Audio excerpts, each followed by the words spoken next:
Баршаңызға сәлем. Бүгін өте тез дайындалатын, жұмыртқасыз, сүтсіз, миксердің көмегін қажет етпейтін Crazy Cake пирогын рецептісімен бөлісемін. Алдымен 110 грамм ұнды, 35 грамм какао ұнтағын, 10 грамм қопсытқышты үккіштен өткізіп аламыз.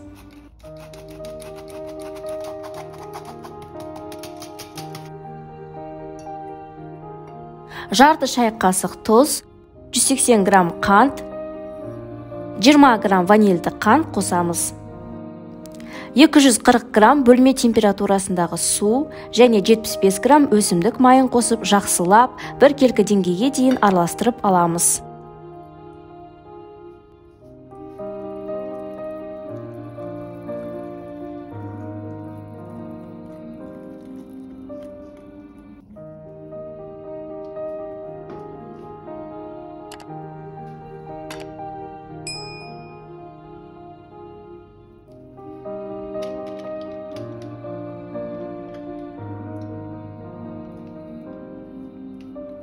Алдын ала қызып тұрған 170 градустағы пеште 40-45 минут пісіріп аламыз. Піскенің ағаш шпажкасымен тексереміз. Енді пирогымыздың глазурын дайындаймыз. 3 ас қасық какао ұнтағы, 3 ас қасық қант ұнтағын және 1 ас қасық крахмалды електен өткізіп аламыз.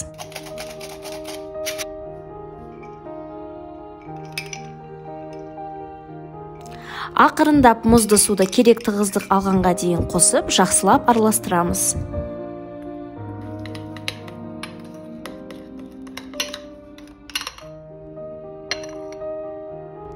Салқындатылған пирогтың үстіне глазурмен жабып, кокос үлпектерімен сәндейміз.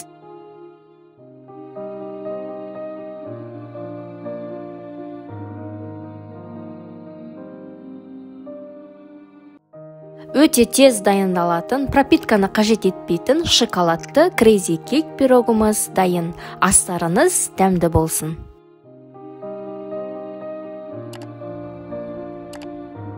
Ұнаса лайк басып, комментарий жазып, достарыңызбен бөлісіңіздер. Сіздермен бірге болған Айгерім.